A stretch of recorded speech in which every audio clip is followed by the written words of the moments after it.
Em continuidade, agora vamos falar sobre distinguish e overruling. Quando a gente vai subir ao STJ, que é o tema da nossa aula, que é o tema principal do nosso curso de habeas corpus, nós precisamos identificar as possibilidades e a viabilidade da nossa tese.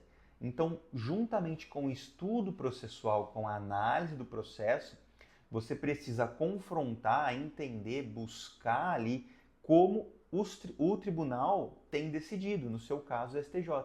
Como que o STJ tem entendido sobre essa questão? Qual que é o consenso dessa decisão? Se todos decidem da mesma forma, qual é o meio, o mecanismo que os ministros utilizam para fundamentar a decisão referente ao caso X ou ao caso Y, referente à tese X ou à tese Y? Esse estudo de tribunal, ele é muito importante, porque uma estratégia básica quando a gente vai subir um habeas corpus ou um ROC por STJ é localizar antes um precedente. Um precedente que seja favorável à sua tese.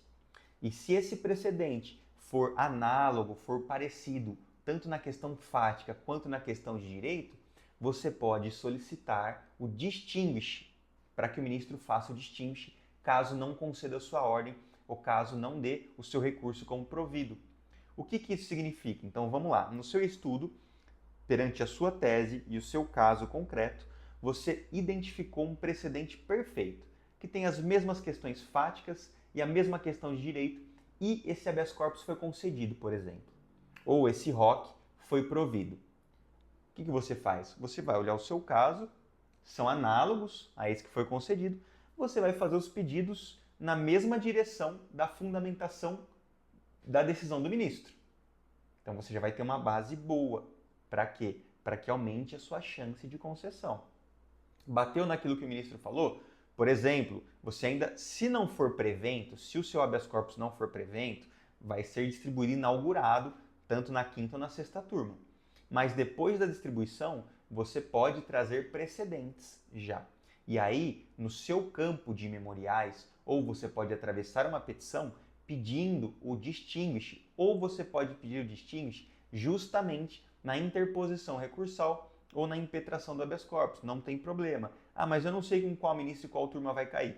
Usa um distinguish, usa um precedente, que se encaixa ao seu caso e que tem um maior nível de entendimento conjunto, que os ministros abraçam melhor essa tese. Se não tiver, usa o que tem. Você usou um precedente da quinta turma, pede o distinguish.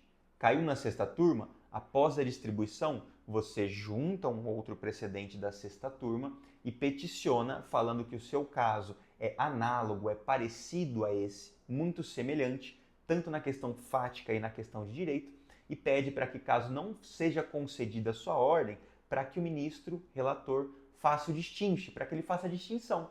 Se ele não for conceder, ele tem que explicar o porquê que ele não concedeu, já que em um caso análogo, parecido, tanto na questão fática quanto na questão de direito, ele concedeu e no seu caso ele não concedeu, você pede essa figura que chamamos de distinguish. Então, ministro, faça a distinção desse precedente que eu indiquei. E aí o ministro, no momento da fundamentação, ele vai fazer o distinguish caso não conceda. Ele vai falar, olha, não concedo porque esse caso é diferente desse e não se aplicaria em tese. Enfim, é um mecanismo que você pode utilizar na sua interposição recursal ou no momento de impetrar o seu habeas corpus. Porque você vai estar mostrando para o ministro que tem um precedente ali que é igual ao seu caso e que ele concedeu a ordem. E por que ele não vai conceder no seu caso? Ele tem que fazer essa distinção. Você faz um pedido para que seja realizado o distinguish, a distinção. Então, se ele não for conceder, que ele faça essa distinção para te explicar e fundamentar o porquê não foi concedido no seu caso, certo? E nós temos também o overruling, que é a superação do entendimento. Você pode pedir para que, caso não seja concedido, que seja realizado o distinguish, ou o overruling. O overruling é mais fácil, que é a superação de entendimento. Muitas vezes, o STJ vem seguindo numa linha de entendimento e ele muda. Ele muda a forma de decidir. Ele muda o entendimento, é alterado. Então, a gente pega um precedente, na mesma forma que eu expliquei do distinguish, junta esse precedente lá. O ministro pode falar assim, olha, o precedente é igual, a gente concedeu, mas aconteceu o overruling, a superação do entendimento. E agora nossa turma passou a decidir desse modo por causa disso, disso, disso, e aquele entendimento anterior foi superado. Por que é importante colocar isso na sua peça quando for necessário, quando for cabível? Porque você vai estar indicando para o ministro que existe um precedente lá que concedeu a ordem e o caso é análogo ao seu. Então, se ele não for conceder, ele vai precisar fazer a distinção. Se não for caso de distinção e ele não conceder, ele vai precisar justificar em um overruling, uma superação. E isso traz os olhos do ministro para o seu caso e para aquele julgado que você indicou como precedente, aumentando aí a chance de ele ser analisado e de que seja concedida a sua ordem ou provido o seu recurso.